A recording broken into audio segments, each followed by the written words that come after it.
For today's headlines, let's go over to the CBN News Desk.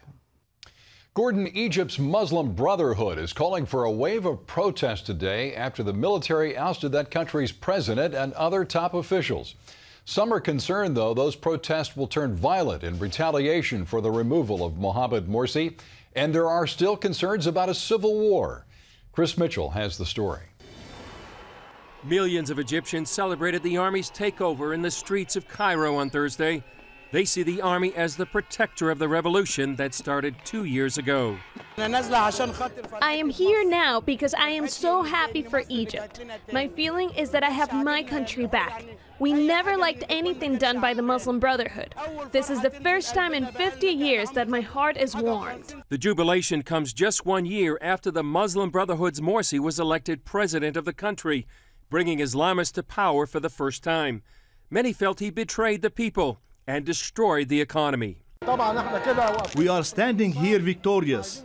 We want to complete our victory by bringing in the people who are going to rule the country.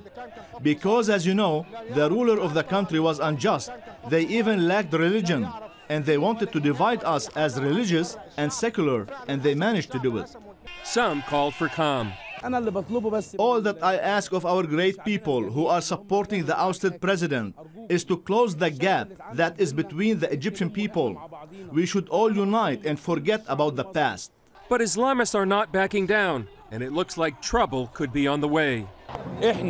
We will be protesting until the return of President Morsi to rule and to be the president again, or we die here as martyrs. This sit-in must not stay just that. We are supposed to bring more crowds, and we should move to more sensitive places, like the Ministry of Defense and to the Supreme Constitutional Court. And if we knew where Morsi is being held, we would go there and release him. The White House stopped short of calling the overthrow a military coup. A coup would usually trigger economic sanctions and a cut in U.S. aid.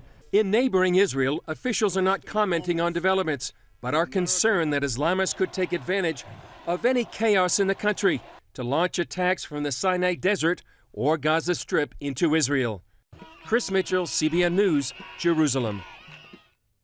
France's President Francois Hollande has criticized the U.S. electronic surveillance program, but the French newspaper Le Monde reports that a French intelligence agency has also been monitoring phone calls and online activities. A French lawmaker, however, says the program requires an authorization and is legal. Here at home, thousands of communities celebrated the 4th of July with fireworks, but in California, dozens of spectators were injured when the fireworks at their display malfunctioned. Heather Sells has that story. Thousands were watching this professional display in Simi Valley, an LA suburb, when something terrible happened.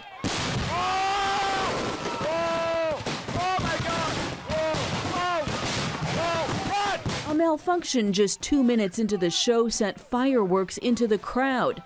Police are still investigating, but say it appears the accident happened when a platform holding the fireworks tipped over.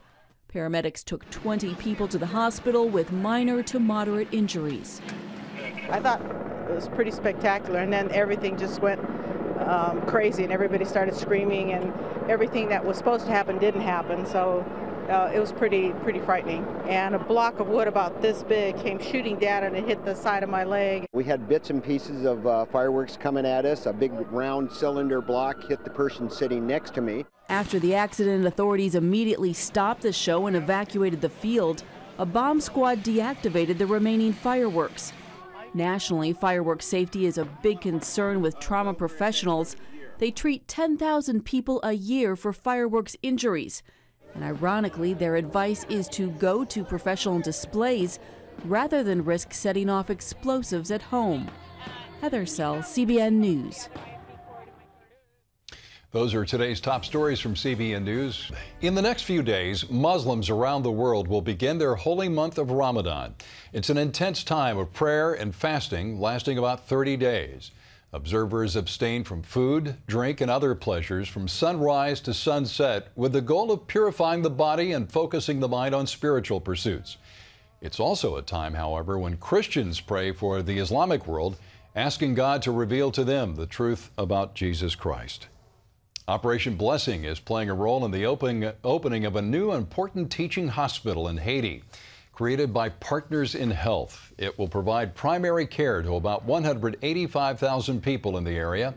Operation Blessing drilled 5 water wells, including the primary hospital well and 2 community wells for public use. OB also brought about the donation of a water disinfectant and filtration system for the hospital. You can find out more about Operation Blessing by going to its website at ob.org.